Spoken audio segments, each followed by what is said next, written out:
Les choix. Le mariage est un choix très personnel. Cette lettre s'adresse à des fiancés qui doivent prendre une décision. Vous cherchez à faire la volonté de Dieu et à lui plaire, mais vous serez peut-être surpris d'apprendre qu'il aime vous laisser la liberté de choix. Dans le cadre de sa volonté, bien sûr, tant que vous faites vos délices de l'Éternel et prenez plaisir à faire sa volonté, il prendra plaisir à vous donner ce que votre cœur désire. Parce qu'après tout, c'est lui qui met ses désirs en vous lorsque vous lui faites plaisir. Sa parole nous dit « Fais tes délices de l'Éternel, et il comblera les vœux de ton cœur. » Psaume chapitre 37, verset 4. Si vous aimez le Seigneur de tout votre cœur, vos désirs sont les bons puisque vous voulez lui plaire plus que tout. Par conséquent, vos désirs en la matière peuvent être une bonne indication de la volonté de Dieu. Il nous donne ce que nous voulons et ce que nous avons la foi de demander. Ma mère aimait à répéter « Dans le doute, abstiens-toi ». D'ailleurs, la Bible aussi nous met en garde. Or, tout ce qui ne découle pas de la foi est péché. Romains, chapitre 14, verset 23. Toutefois, si vous êtes absolument convaincu qu'une certaine chose est en accord avec la volonté de Dieu, vous ne devriez pas hésiter, quoi qu'en dise votre entourage. À l'inverse, si vous êtes certain qu'une chose ne correspond pas à la volonté de Dieu, vous devriez vous abstenir, quoi qu'en disent les autres. Si vous n'êtes pas sûr de votre fait, le mieux c'est encore d'attendre que le Seigneur vous indique clairement sa volonté, d'une manière ou d'une autre. Mais ne laissez personne vous dicter la conduite à suivre sous prétexte que c'est la volonté de Dieu, tant qu'il ne vous l'a pas lui-même confirmé. Si l'on vous pose la question, vous n'avez qu'à répondre que vous attendez que le Seigneur vous montre clairement quelle est sa volonté. Tout est possible, puisqu'à Dieu rien n'est impossible, et que tout est possible à celui qui croit. Néanmoins, il importe que vous soyez pleinement persuadé du bien-fondé de votre décision, et que vous ne vous laissiez pas influencer par votre entourage. Ce doit être votre décision personnelle, une décision inspirée par votre conviction profonde. Si c'est le cas et que c'est en accord avec la parole de Dieu, il y a tout lieu de penser que c'est Dieu qui vous guide. Puisqu'il s'agit d'une décision aussi importante, aussi capitale que celle-ci, il faut laisser le temps accomplir son œuvre. Je vous conseille vivement d'attendre que vous soyez absolument certain de la volonté de Dieu. Comme le disait l'apôtre Paul, à chacun d'avoir une pleine conviction en lui-même.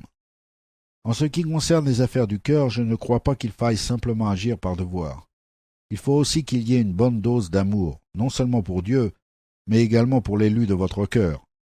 Si c'est la volonté de Dieu, il nous donne ce genre d'amour, le vrai amour. Une relation qui n'est pas fondée sur cet amour-là risque fort de se terminer par un échec et des cœurs brisés, à commencer par le vôtre. Mais l'amour, le vrai, celui qui vient de Dieu, peut triompher de tout. Donc à votre place, j'attendrai d'être sûr. En ce qui concerne votre projet de mariage, Dieu doit savoir que vous avez l'un et l'autre besoin d'un conjoint, d'une présence réconfortante qui pourra vous encourager, vous inspirer et vous montrer l'exemple. Bref, le genre de compagne ou de compagnon que Dieu destine à ses enfants. Il se pourrait bien que vous ayez tous les deux trouvé la volonté de Dieu.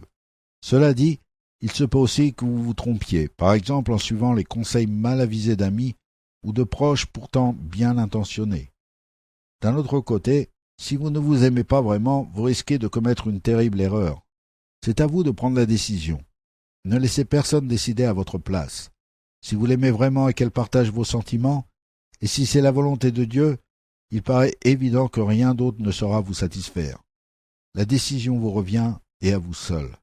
Personne ne peut décider à votre place, pas même Dieu. C'est l'un des mystères de la volonté divine. Il nous a donné une entière liberté de choix. Et aussi étrange que cela puisse paraître, le Seigneur aime nous laisser choisir entre plusieurs possibilités qui s'inscrivent toutes dans le cadre de sa volonté. Un peu comme nous laisserions nos enfants choisir un jouet ou décider d'une activité, du moment qu'ils ne présentent aucun danger ni pour eux ni pour les autres. Tout le monde ne le comprend pas, mais notre Père céleste est heureux de nous laisser décider, parce qu'il nous aime. Si un choix antérieur n'a pas donné le résultat escompté, il se peut que vous vous soyez trompé à ce moment-là, ou que vous vous soyez laissé un peu trop influencer par votre entourage. Alors ne refaites pas la même erreur. Cette fois-ci, décidez vous-même. Dieu vous donnera tout ce que vous désirez, à condition que ce soit bon pour vous, parce qu'il vous aime. Il ne refusera aucun bien à ceux qui cheminent dans l'intégrité. Psaume chapitre 84, verset 12. Si c'est une bonne chose pour vous et pour toutes les personnes concernées, il sera très heureux d'exaucer vos désirs. Par contre, si vous vous obstinez dans une certaine direction en sachant que Dieu désapprouve votre choix, il vous laissera en subir les conséquences. Il nous donnera peut-être ce que nous lui demandions, mais il se pourrait que nous en éprouvions du dégoût. Donc, contrairement aux idées reçues, vous voyez que Dieu ne choisit pas pour nous. C'est à nous de choisir et de trouver sa volonté pour nous-mêmes. C'est à nous de trouver la voie à suivre en nous appuyant sur notre connaissance de sa parole et sur notre propre expérience, sans oublier de lui demander de nous guider. C'est d'ailleurs pour cela qu'il nous a mis sur terre. C'est ici un point capital de notre apprentissage de chrétien.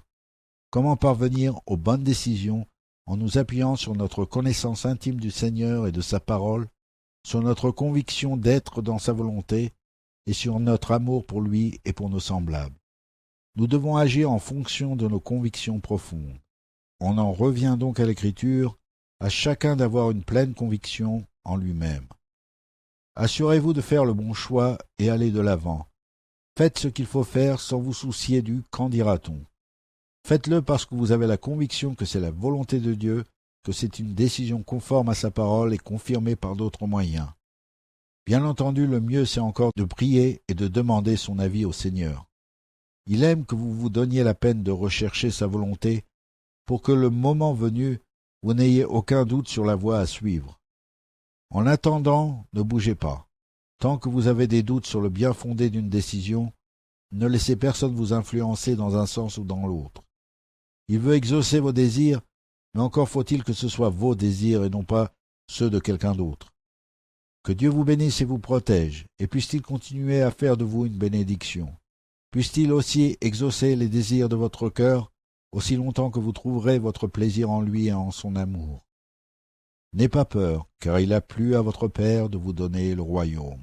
Luc chapitre 12, verset 32. Que votre volonté soit faite en lui. Il veut s'assurer que c'est votre choix et que c'est bien vous qui prenez la décision en la matière.